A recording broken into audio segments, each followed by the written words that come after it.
Hello, I am Dr. Harrison Wright, a specialist in geriatric health. And today I want to talk to you about something that many older adults experience every single day, but very few people truly understand.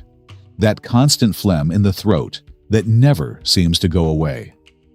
Before we begin, I want to ask you to do something simple but powerful.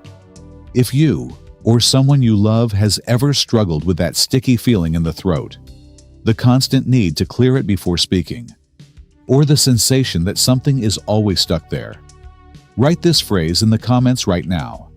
My throat can return to balance. When you write that phrase, you're doing more than leaving a comment. You're reminding yourself that the body is capable of recovery when we understand what it needs. Now take a slow breath with me, because what we're going to talk about today may completely change the way you understand your throat, your breathing, and even the signals your body has been sending you for years. Let me start with something I see all the time in my medical practice. People come into my office and say, "Doctor, I have phlegm all the time." Not just when they have a cold, not just during allergy season. They feel it when they wake up in the morning. They feel it when they speak. They feel it when they lie down at night. Many even avoid talking too much because they constantly feel the need to clear their throat. But the most concerning part is not the phlegm itself. The most concerning part is the phrase people repeat with resignation. It must be my age. As a doctor who has spent many years working with older adults, I want to tell you something very clearly. Persistent phlegm is not a normal part of aging. It may be common, yes, but common does not mean healthy, and it certainly does not mean inevitable. In fact, one of the biggest misunderstandings about phlegm is where people think it comes from. Most people immediately assume it must be coming from the lungs. They think about bronchitis, infections, or problems deep in the chest. But after more than 2 decades listening carefully to patients and observing the patterns, I can tell you something that often surprises people. In many older adults, the phlegm they feel in their throat does not actually begin in the lungs. To understand why, we need to take a moment to understand something fascinating about the human body. Imagine that your throat and airways are like a clean hospital hallway. That hallway is not dry. Instead, it's covered with a thin, transparent layer of moisture called mucus. Now I know the word mucus doesn't sound pleasant, but it's actually one of the most important protective systems in the body. Mucus traps dust, bacteria, viruses, pollution, and tiny particles that we breathe every single day. Without it, our lungs would constantly be under attack. But mucus alone isn't enough. The body also has millions of microscopic structures called cilia. These tiny hair-like brushes move in a coordinated rhythm, almost like a choreographed dance, pushing mucus upward toward the throat. Once it reaches the throat, we swallow it without even noticing, and the stomach neutralizes whatever was trapped inside. When this system works correctly, we never feel anything at all. The problem begins when something disrupts that balance. Either the body starts producing too much mucus, or the mucus becomes thick, sticky, and slow to move. When that happens, the natural cleaning system becomes blocked. I often explain it with a simple image. Imagine a highway. If there are too many cars, traffic stops. But even if there are not too many cars, if the cars are extremely slow and heavy, traffic still stops. The result is the same: congestion. That congestion is exactly what many people experience as persistent phlegm. Now that we understand the mechanism, we can move to the question that truly matters. Why does this happen? One of the most common causes, especially in older adults, is something called silent reflux. When people hear the word reflux, they usually imagine burning pain in the chest or severe heartburn. But there is another form of reflux that is much quieter and much more deceptive. I often explain it to my patients like this. Imagine that during the night, while you are lying down, a very light acidic mist rises slowly from the stomach. It's not a burning stream. It's more like vapor.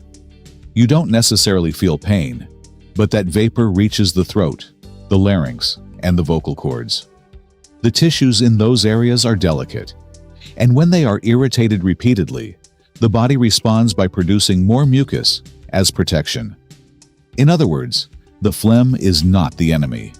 It's the body's shield. This is why many people with silent reflux do not experience heartburn at all. Instead, they experience constant throat clearing, hoarseness in the morning, a dry cough at night, a lump in the throat sensation, or an unpleasant taste when they wake up. And just when people begin to understand that connection, another important factor often appears. Many cases of persistent phlegm are also influenced by postnasal drip. Imagine a faucet that isn't fully closed. It doesn't pour water, but it drips slowly all day long. Something similar can happen inside the nose and sinuses. Small amounts of fluid drip down the back of the throat continuously. Even if the nose doesn't feel blocked, that slow drip can irritate the throat and trigger more mucus production.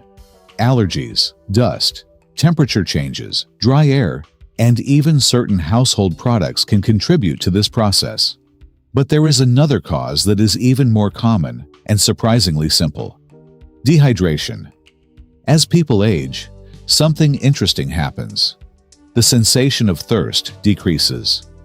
Many people drink less water without realizing it. Some medications also reduce fluid levels in the body, and indoor environments can be very dry. When the body does not receive enough water, it begins to conserve it for vital organs. One of the first places where this lack of hydration becomes noticeable is mucus. Instead of remaining thin and mobile, mucus becomes thick, sticky, and difficult to move. The person feels like they have too much phlegm, but in reality, the mucus simply cannot flow properly. And this brings us to a very important idea. The goal should not be to fight the phlegm.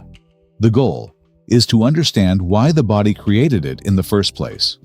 Once we understand that, the solutions often become surprisingly simple. For example, hydration can make a significant difference. Not by drinking large amounts of water all at once, but by sipping fluids gradually throughout the day. Warm liquids can be especially helpful because warmth helps thin mucus and relax the airways. Another helpful change involves the sleeping environment. If the air in the bedroom is very dry, the throat may lose moisture overnight. Slightly increasing humidity can help maintain healthier mucous membranes. Eating habits also play an important role. Lying down with a full stomach increases the chance of reflux reaching the throat. Allowing at least 3 hours between the last meal and bedtime can significantly reduce nighttime irritation. Equally important is how we treat the throat itself.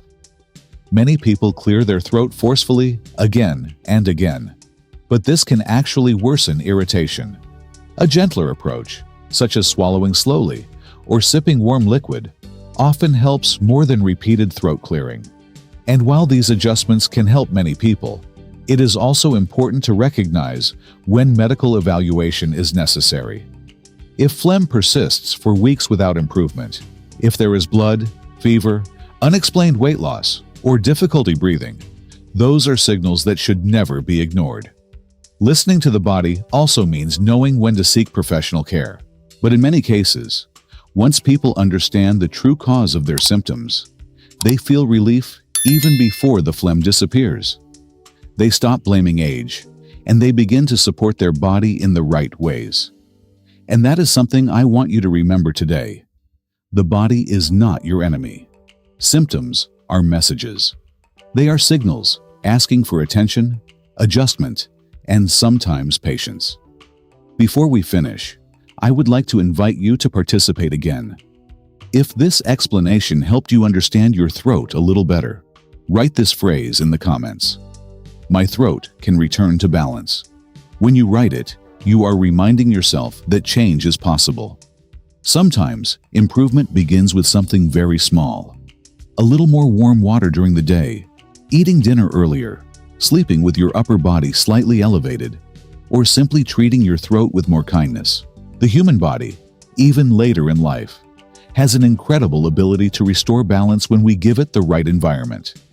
Take care of yourself, listen to your body, and remember that understanding your health is always the first step toward improving it. It has been a pleasure sharing this moment with you.